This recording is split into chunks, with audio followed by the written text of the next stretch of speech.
Graça e paz, meus irmãos, sejam todos bem-vindos. Você, meu amigo, que está acessando o canal, talvez até pela primeira vez. Eu estou falando aqui a respeito da carta aos Hebreus, outra vez, e hoje encerrando a carta aos Hebreus, no capítulo 13 de Hebreus, a partir do verso 15.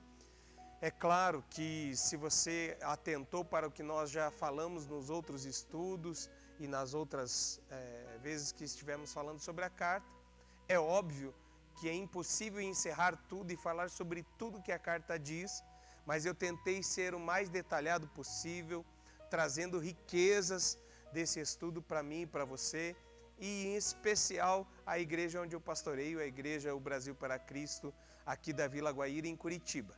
E eu espero em nome de Jesus que cada um, sem exceção, seja alguém aqui da igreja ou seja apenas alguém que hoje encontrou o canal, seja profundamente abençoado e edificado. O meu objetivo não é trazer conhecimento intelectual, meu objetivo é trazer edificação para o corpo de Cristo e também sanar alguma dúvida, quem sabe ela foi sanada através do estudo. E se não, eu terei prazer em tentar responder a tua pergunta ou o teu questionamento em nome de Jesus, tá bom? Que Deus te abençoe desde já e vamos ao estudo dessa semana, Hebreus capítulo 13, do versículo 15 até o versículo 25.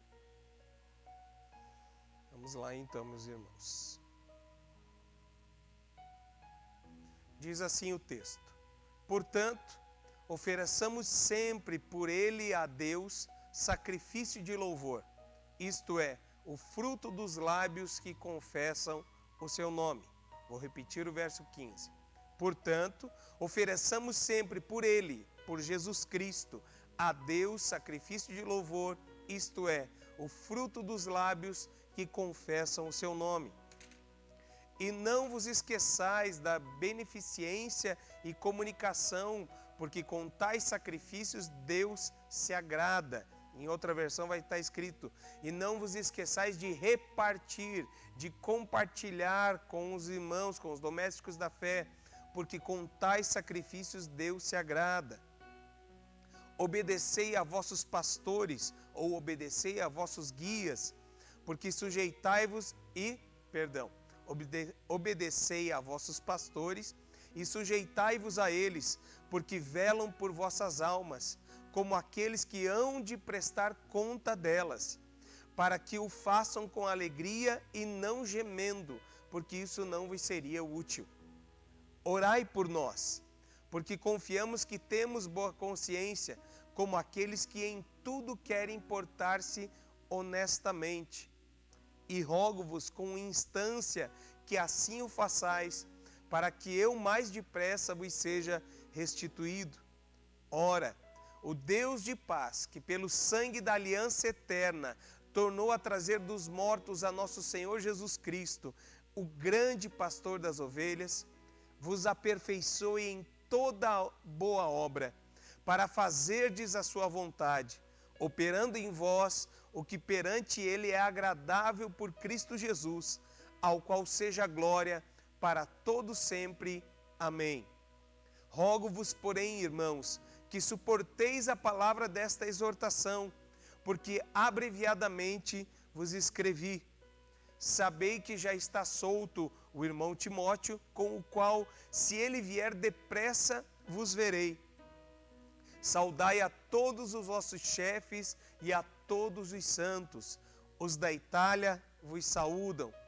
A graça seja com todos vós. Amém. Amém. É o fim da carta de Hebreus e a gente vai prosseguir daqui. Quero tentar ser o mais breve possível, porém não ser superficial, tá bom? E o meu foco então parte agora com você para o que diz o versículo 15.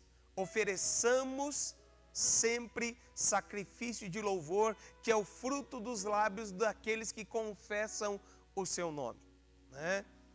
Então, ao passo que Cristo ofereceu a si mesmo como oferta perfeita, o crente deve oferecer sacrifício de louvor a Deus. Eu e você precisamos oferecer sacrifício de louvor a Deus, o apóstolo Paulo escreve aos Romanos, né, dizendo que apresentemos os nossos corpos como sacrifício vivo, santo e agradável a Deus.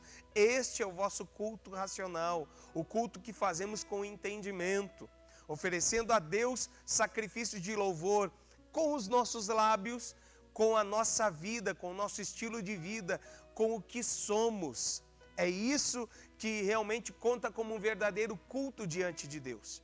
Mas aqui tem alguns segredos, e por toda a Bíblia, a gente vê a Bíblia Sagrada nos apontando entre a diferença entre o justo e o ímpio, entre a diferença entre o salvo e o não salvo, a diferença entre o Filho de Deus, regenerado em Cristo Jesus, e as pessoas criadas por Deus que ainda não se renderam a Jesus por meio da oferta sacrificial de Cristo, não reconhecem Jesus como o único e verdadeiro Deus. Há sim uma diferença de herança, uma diferença de postura, uma diferença de recompensa prometida, uma diferença de destino que está traçado segundo a palavra de Deus.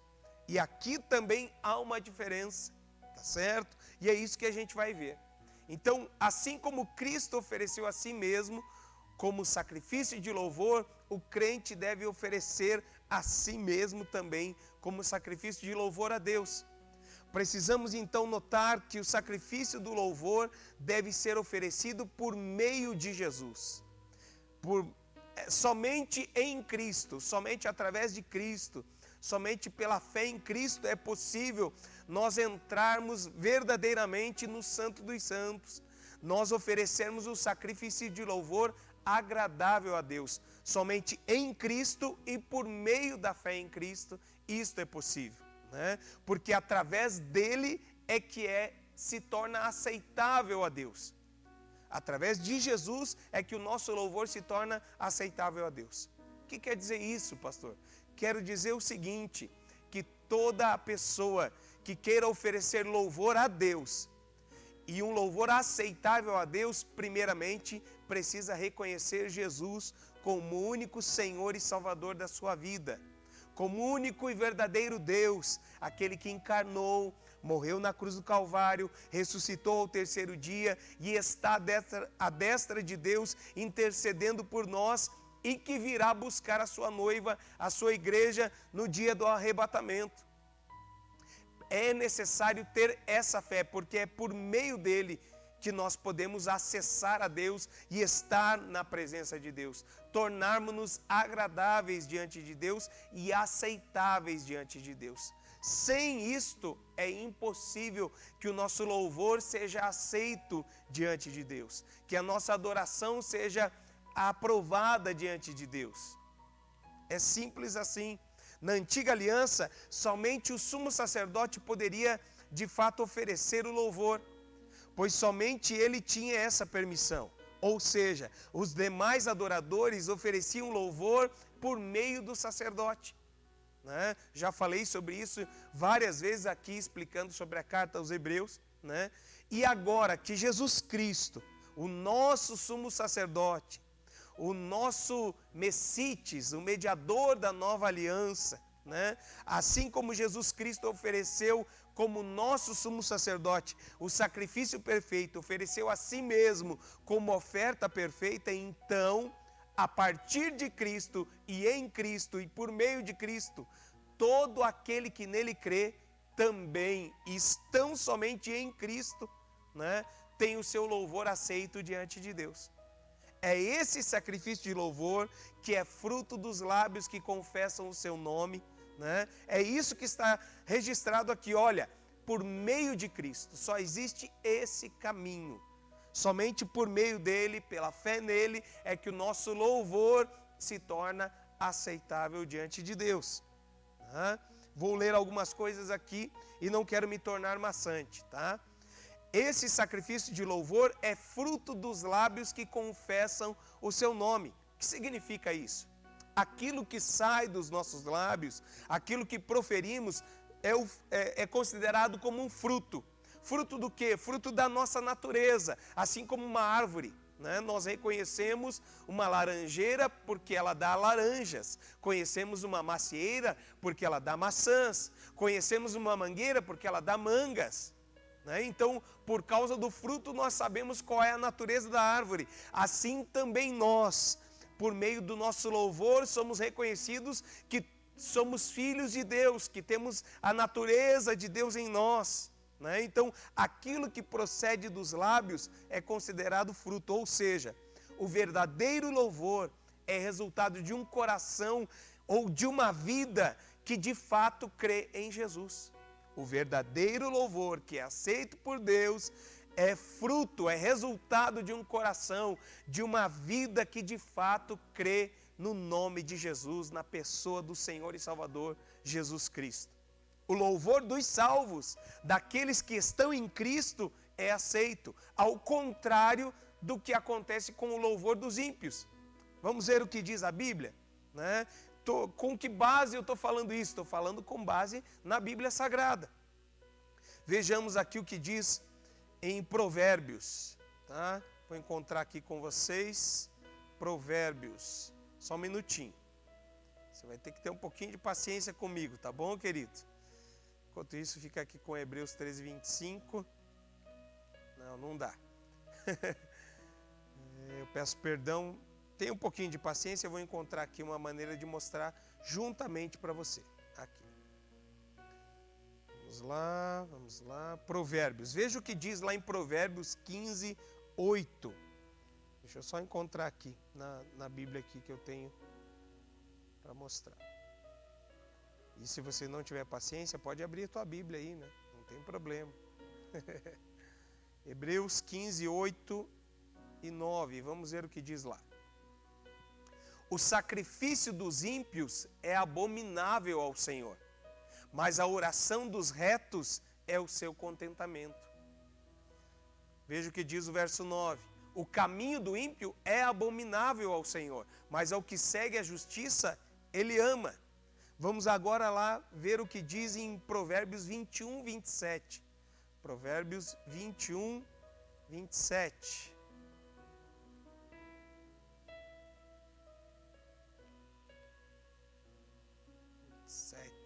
De Provérbios 21, 27.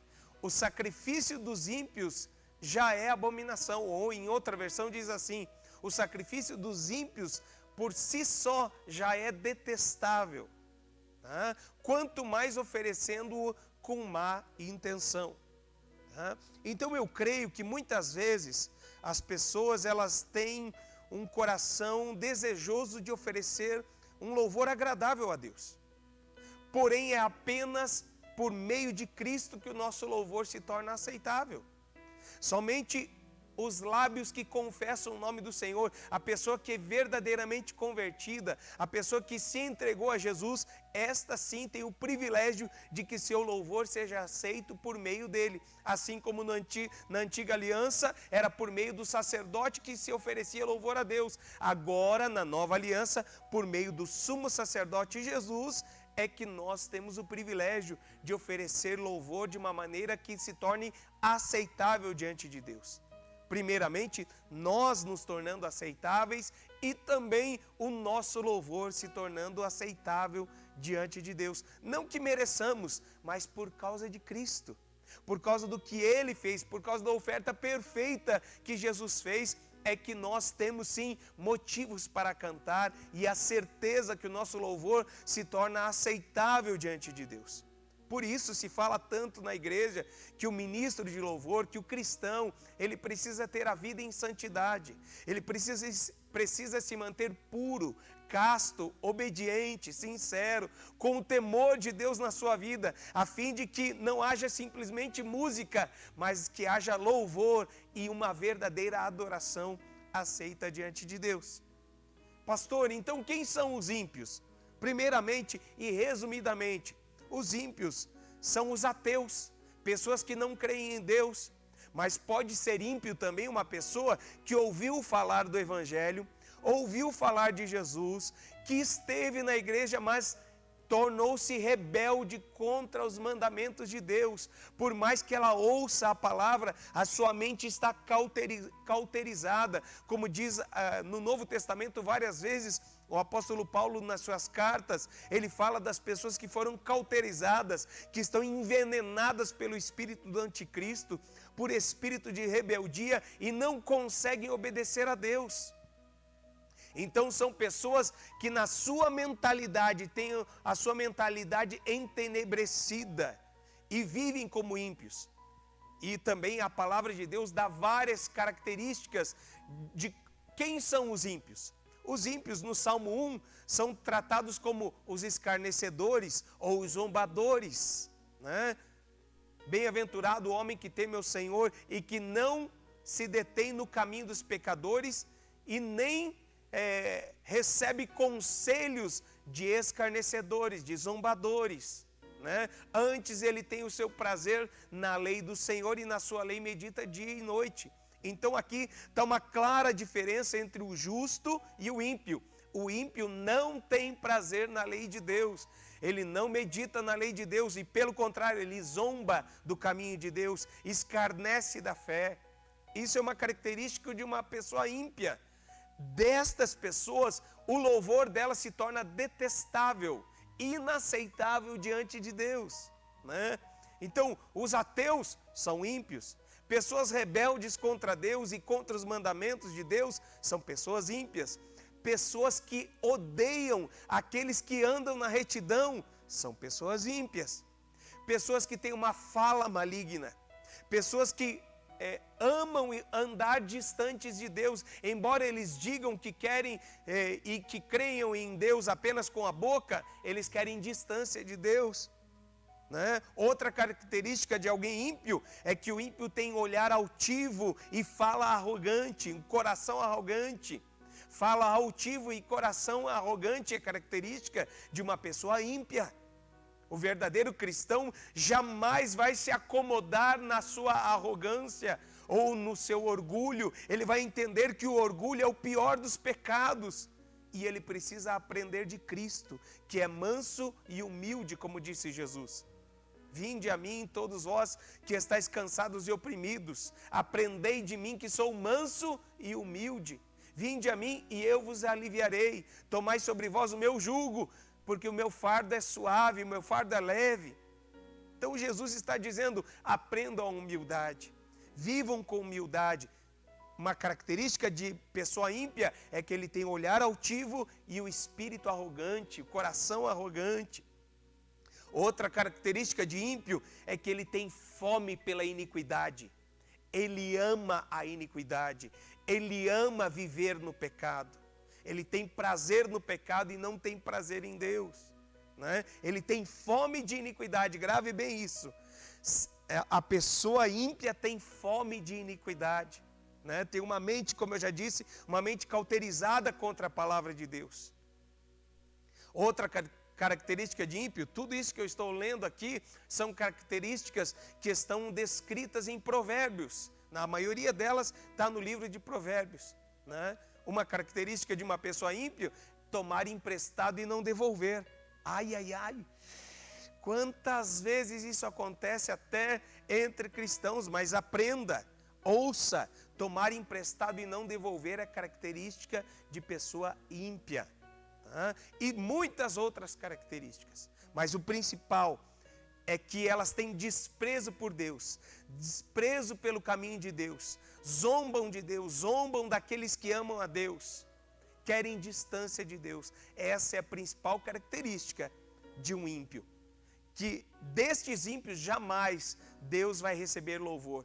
Pode cantar música evangélica, pode cantar música gospel, pode cantar hinos da harpa cristã, do cantor cristão, ou de qualquer música que nós conhecemos como sacra. Pode cantar à vontade, porém o louvor é aceito dos filhos de Deus, dos servos de Deus, né? Jesus mesmo, aliás, a palavra de Deus diz, da boca dos que mamam sai o perfeito louvor. Jesus nos faz como que crianças na sua presença. Então é isso que nós precisamos cultivar, um coração honesto, sincero, uma fé poderosa, firmada em Cristo Jesus, e por meio dele oferecermos sacrifícios de louvor a Deus, né? Os lábios que estão acostumados a reconhecer a Deus estarão constantemente cantando seus louvores. Aqui o conceito de confessar o nome é o seguinte, é o que está também na palavra de Deus, e a gente vai pela palavra de Deus. Qual é o conceito de confessar o nome? É ter Jesus como único verdadeiro Deus, como diz em Romanos 10:9, né? Os que confessam o seu nome. Vou pedir que você aguarde um pouquinho comigo, vamos abrir lá em Romanos 10:9, tá? Deixa eu encontrar aqui rapidinho. Romanos 10:9. Já vou encontrar aqui e a gente já lê junto. Romanos 10, a partir do verso 9. 9, 10 e 11 a gente vai ler. Opa, esqueci de mudar a tela aqui. Se não mudar, você não vê comigo. Ok, agora vai dar certo.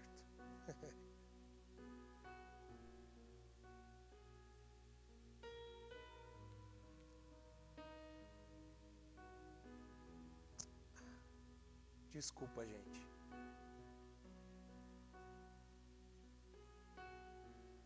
Agora vai dar.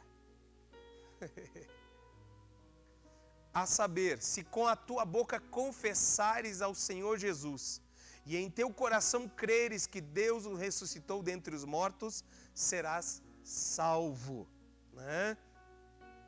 É o que diz a palavra de Deus. A saber, se em teu coração creres que Deus o ressuscitou dentre os mortos, serás salvo. Com a tua boca você confessa, mas o teu coração precisa crer, certo? Tem que acompanhar a confissão, ou como está também em Filipenses capítulo 2, verso 9 até o 11. Por isso também Deus o exaltou soberanamente e lhe deu um nome que é sobre todo nome, para que ao nome de Jesus se dobre todo o joelho dos que estão nos céus e na terra e debaixo da terra, e toda língua confesse que Jesus Cristo é o Senhor, para a glória de Deus Pai. Aleluia!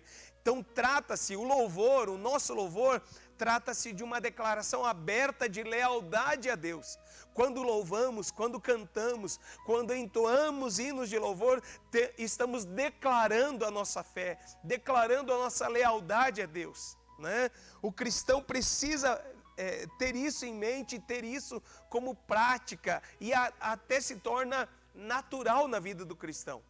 O verdadeiro cristão sempre terá motivos para louvar, ainda que esteja triste no seu sentimento, ele tem motivos para engrandecer, para louvar, porque existe esperança.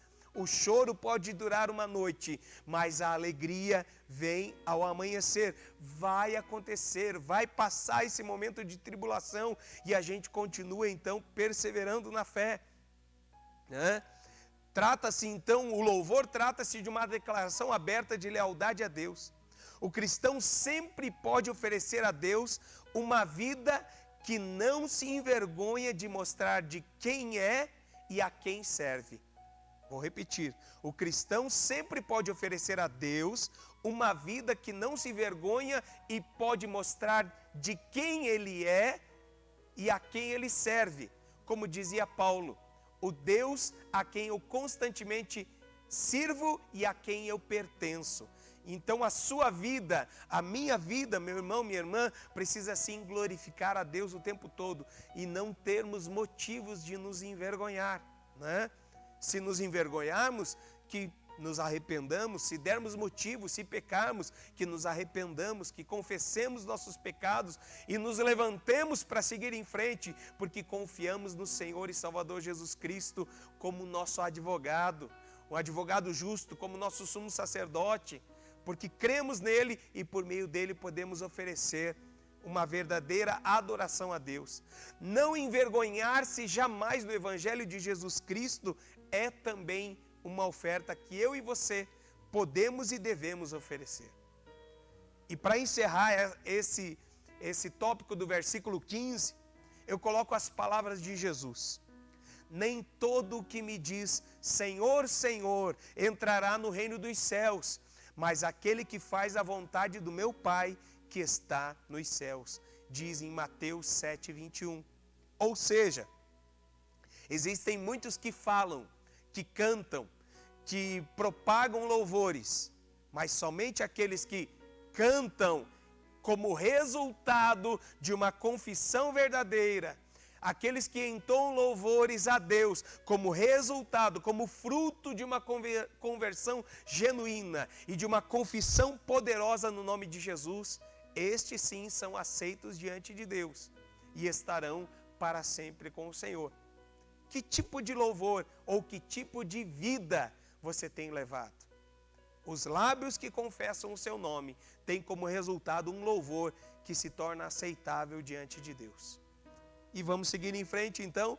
Agora o versículo seguinte é o versículo de número 16 que lemos. Ele passa a tratar de outro assunto e a gente vai dar seguimento. Nesse capítulo, no capítulo 13, ele já falou de vários conselhos sobre a responsabilidade social. Mas aqui no verso 16 em específico, as exigências são mais específicas ainda.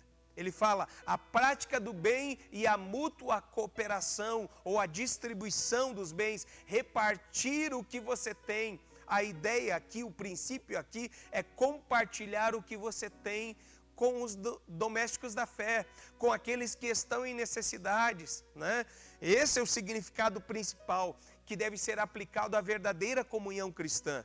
Então a verdadeira comunhão cristã vai além de apenas cumprimentarmos-nos na igreja, vai além de apenas ceiarmos na igreja, ela vai até o cuidado particular de um para com o outro e de entre todos nós. Cada um de nós fazendo aquilo que está ao alcance para minimizar o sofrimento do nosso irmão, da nossa irmã. Isso sim é um sacrifício agradável a Deus. Com esses sacrifícios, tanto do louvor quanto o do repartir o pão e andar e viver numa verdadeira coinonia, com esses sacrifícios Deus se agrada, né? Então é isso que está falando aqui. Está indo além do apenas ser falado, mas está indo para o amor prático. Com esses sacrifícios, o nosso Deus se agrada sim de fato.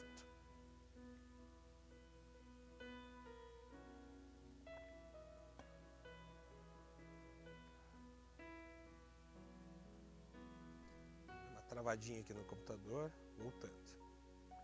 E aí no verso 17 ele dá seguimento, né? A necessidade de uma atitude responsável para com os pastores. A necessidade de uma atitude responsável para com os pastores. Eu vou lembrar de outros exemplos que estão também no Novo Testamento, falando acerca da obediência aos vossos líderes, ao cuidado com os pastores, com os líderes, com os guias espirituais. Não por ser pastor, não estou legislando em causa própria. Sempre, depois que aprendi, tentei ser o mais submisso possível aos meus pastores, aos meus líderes, entendendo que isso é agradável a Deus. É agradável para Deus, não é agradável apenas para um ser humano, é agradável a Deus, né? Então o escritor aqui ocupa-se com o tipo de atitude que nós devemos ter diante dos pastores e menciona duas que são complementares uma à outra. Primeiro, obedecei aos vossos pastores. E segundo, sede submissos. Primeiro, obedeçam. E segundo, sejam submissos. Ah, não é a mesma coisa? Não, não é a mesma coisa. Obedecer é acatar uma ordem, é acatar um comando, né? Enquanto ser submisso é participar da mesma missão, entender e compreender que estamos no mesmo barco, que estamos no mesmo lugar, dirigindo para o mesmo destino, obedecendo ao mesmo Deus. Isso é nos tornarmos submissos, é ser trazido em grau de mesma responsabilidade, se assim eu posso colocar. Entender que estamos juntos, que não somos separados por hierarquia, embora ela exista. Tá? Eu espero estar me fazendo entender. O cargo de guia, o líder, é reconhecidamente um cargo de responsabilidade, porque aqueles que detêm tais cargos devem prestar contas do seu serviço, devem prestar contas do seu trabalho. Imagina nós, pastores, né? Me coloco agora como pastor, nós vamos prestar conta diante de Deus pelas ovelhas que temos cuidado ou deixado de cuidar. Nós vamos prestar contas diante de Deus de que maneira temos pastoreado o rebanho que não pertence a nós, mas pertence a Ele. Contudo, o alerta aqui do escritor é para toda a igreja: obedeçam aos vossos pastores, sejam submissos a eles, né? Então, a maior alegria do condutor de uma comunidade cristã é ver que as ovelhas estão crescendo no Senhor. É ver que aqueles que ele está conduzindo estão firmes no caminho do Senhor. Essa é a nossa maior alegria. Os líderes são conclamados então a cumprir as suas tarefas com alegria, não como déspotas. Eu como pastor, e porventura tem algum pastor aqui assistindo, nós não podemos nos tornar ditadores, dominadores, déspotas, que fazemos do nosso jeito e o restante tem que acatar. Não podemos de maneira nenhuma chegar ao cúmulo de bater na mesa e dizer: quem manda aqui sou eu, é do meu jeito, gostou, gostou, não gostou, vaza. Nós precisamos entender que precisamos conduzir o rebanho de Cristo como exemplo do rebanho, não como dominadores e muito menos como donos do rebanho. Não podemos de maneira nenhuma. A Bíblia também diz que somos dignos de dobrados honorários. O teu pastor tem um bom salário, o teu pastor está bem vestido, está bem alimentado, não apenas o teu pastor, mas o teu pastor e a família do teu pastor estão bem alimentados, estão com saúde, eles têm dignidade, segundo aquilo que você entende ser como digno, ou ele está mendigando? É necessário que a gente entenda isso, porque a Bíblia deixa muito claro que aquele que é avarento ou que ama o dinheiro não se dê ao ministério. Aquele que quer enriquecer, que não aceite, que não abrace o ministério, que vá fazer outra coisa, mas é necessário que ele seja reconhecido por dobrados honorários. É necessário que a igreja dê sempre o melhor que pode para o seu pastor. É assim que a Bíblia ensina. Eles são dignos de dobrados honorários, principalmente aqueles que se dão ao ensino da palavra e à oração, aqueles que têm como meta e se dão integralmente ao ministério. Ainda mais estes, é o que diz a palavra de Deus. Se eles presidem bem, se tornam ainda mais dignos de dobrados honorários. Tá? Então, se você tem uma mentalidade que o pastor não deve ter salário, que não deve ter ganho, você está contra a Bíblia Sagrada. Você está contra o ensino do que disse nosso Deus, do que disseram os apóstolos, do que disse o próprio Senhor Jesus, do que diz o Espírito Santo para a sua igreja. Tá? Então entenda isso, compreenda essa verdade e dê sempre o melhor. Por quê? Porque se você tratar bem o seu pastor, ele fará isso, exercerá o ministério com alegria. Não por causa do dinheiro, mas porque está vendo resultado. O que é que faz com que a gente sofra? O que é que faz um pastor gemer? O que é que faz o líder de uma congregação gemer? Né? A gente já vai chegar lá. Submetei-vos aos vossos pastores com alegria. Abracem submissão. Abracem a missão como sendo sua. E não como sendo apenas a missão do pastor. Tem gente que diz assim: eu estou na igreja do pastor Jefferson só para ajudar ele. Né? Eu estou na igreja do pastor fulano porque eu tenho pena dele. Não, irmão. Esteja abraçado na mesma missão, no mesmo chamado, porque a recompensa virá do Senhor. Foi Deus que te deu de presente o pastor que você tem. Entenda isso, a recompensa virá da parte do Senhor. Quando então, pastor, um líder sofre ou geme? Quando é que o pastor faz o seu trabalho gemendo? Quando ele percebe que por mais que ame o rebanho, e as ovelhas que Deus lhe deu para cuidar, elas agem com resistência à sua mensagem, resistência à sua autoridade.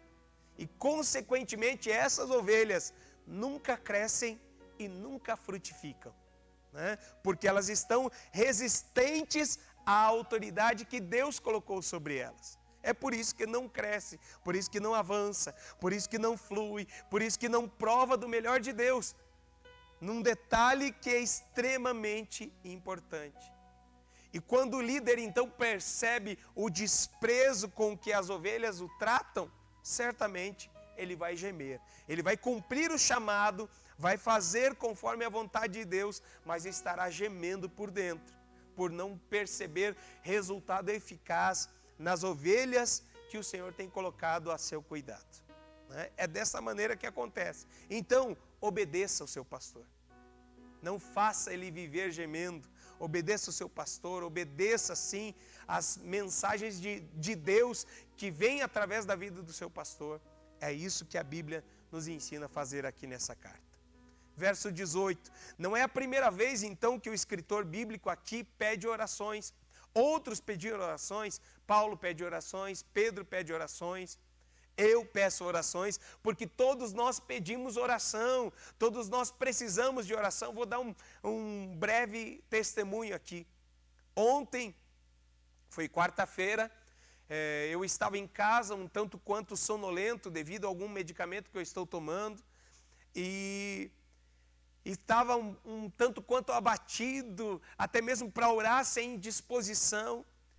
E algumas irmãs que na quarta-feira fazem intercessão aqui na igreja, elas estiveram aqui à tarde na igreja, e a nossa casa fica nos fundos da igreja. E além de mim, minha esposa também um pouco enferma, bastante enferma.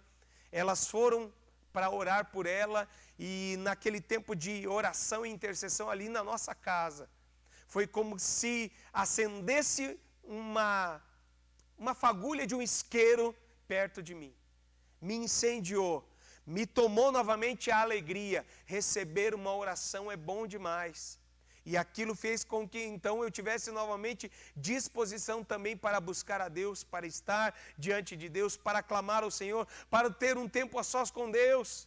Bastou se aproximar de brasas que estavam acesas. Seja você uma brasa acesa e ore pelo seu pastor, ore pela família do seu pastor, ore pelos vossos guias, ore pelos missionários, ore pelo sustento deles, ore pela saúde deles, ore para que se abram as oportunidades da pregação do Evangelho e para que a unção de Deus desça sobre eles, para que a palavra revelada venha sobre a vida dos vossos pastores, porque é deles que eles se tornam como que um canal para a igreja. Se o canal estiver obstruído, estiver impedido, como é que vai fluir a presença de Deus, a graça de Deus e a palavra de Deus no nosso meio? Então ore pelo vosso pastor, ore pelos vossos pastores, ore por aqueles que têm autoridade sobre as vossas vidas, interceda por eles, tá? E eu parto para o finalmente da carta, a partir do verso 20, aonde ele fala: ora, o Deus de paz, o Deus que nós servimos é um Deus de paz. A paz que ele nos dá excede todo entendimento. Como assim? Mesmo em meio a uma guerra, mesmo em meio a circunstâncias difíceis, mesmo em meio à tempestade, mesmo em meio à enfermidade, mesmo em meio a dilemas, existe uma paz interior dizendo para nós: você é filho de Deus, você pertence a Deus, o teu nome está escrito no livro da vida e do Cordeiro, não é o fim, Deus está contigo. Nós somos inundados por uma paz que excede todo entendimento. Nosso Deus é esse Deus de paz, né? Aquele que não somente exemplifica a paz em si mesmo, como também promove a paz no meio do seu povo. Nos tempos de tensão em que os cristãos hebreus estavam vivendo aqui, eram tempos terríveis, de muita tensão, de perseguição. Eles estavam sofrendo à beira da morte, muitos deles sofrendo martírio. Então eles estavam com medo do império, com medo dos perseguidores. Ainda assim eles viviam em paz, o seu interior era cheio de paz. Como diz um corinho antigo, né? Como diz um corinho antigo: a minha alma está cheia de paz. A minha alma está cheia de paz, porque Deus vive em mim, né? A certeza dessa característica de Deus é um fator encorajador para mim e para você, como era também para os hebreus daquele tempo. Faz ali também, no mesmo texto, uma referência direta à ressurreição de Cristo, porque se somos salvos, obviamente cremos na totalidade da ressurreição de Cristo. Cremos por completo. Jesus está vivo e vive para todo sempre, né? Então a descrição que ele faz ali do nosso Senhor Jesus agora é como o grande pastor das ovelhas, né? Então existe sempre uma ternura especial quando se fala de Jesus Cristo como o pastor das ovelhas, aquele que busca as ovelhas, aquele que cuida das ovelhas, aquele que trata com carinho, aquele que as alimenta, aquele que zela por elas. Há uma ternura colocada nesse título de pastor. O pastoreio é marcado por ternura, por afeto, por insistência, né? Então aqui existe uma metáfora acerca do pastor que nunca deixou de apelar fortemente às pessoas de todos os tempos. Qual é o apelo que o Espírito Santo faz através de nós para o mundo? Reconciliem-se com Deus. Ou nesta carta aos hebreus, aproximem-se de Deus, acheguem-se a Deus, venham para Deus. É esse o apelo que nós ouvimos do grande pastor e bispo das nossas almas, o Senhor Jesus Cristo. Esta é a única ocasião nesta epístola onde a aliança é chamada de aliança eterna. Ela é descrita como eterna, mas isso quer dizer o quê? Que a aliança que Jesus fez por nós é suficiente e não precisará ser substituída. A aliança que ele firmou conosco, ele mesmo disse no momento da ceia com os discípulos: eu não vou beber de novo desse fruto, do fruto da vide aqui na terra, somente quando se cumprir no reino celestial do meu Pai.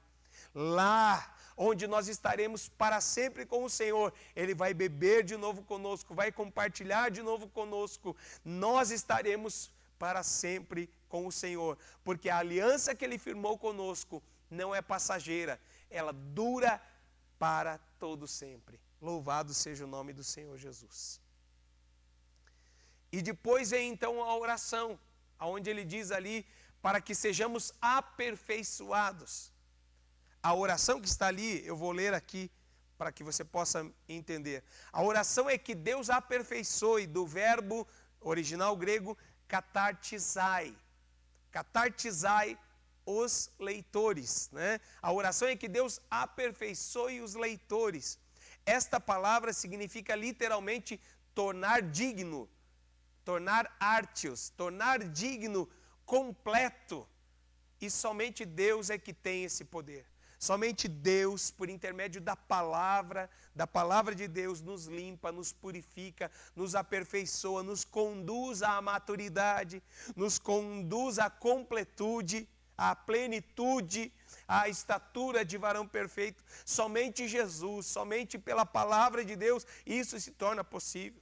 Somente Deus pode ressaltar o pleno potencial de cada crente, a fim de que façamos a sua vontade, operando em nós o que lhe é agradável. Eu vou repetir sem pausa e vou explicar detalhadamente. Somente Deus pode ressaltar o pleno potencial de cada crente, a fim de que façamos a sua vontade, operando em nós o que lhe é agradável. Em outras palavras, é Deus que realiza em nós, que faz em nós, que coloca em nós tanto o querer quanto o realizar. Vem de Deus tanto o querer quanto o realizar. Deus opera em nós.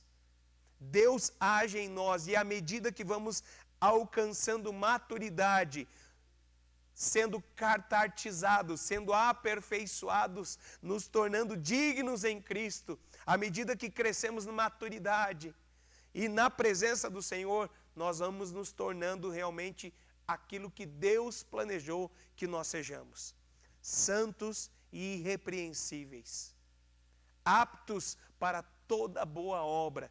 Ele faz isso em nós, Ele gera esse desejo e nos leva para esse lugar tão abençoado de de alguém que cumpre o seu propósito. E para encerrar, né, a presente palavra de exortação, ele começa dizendo no versículo 22. Embora em poucas palavras eu trago essa exortação, suportem essa exortação, né? Então o encorajamento fez parte de toda a carta.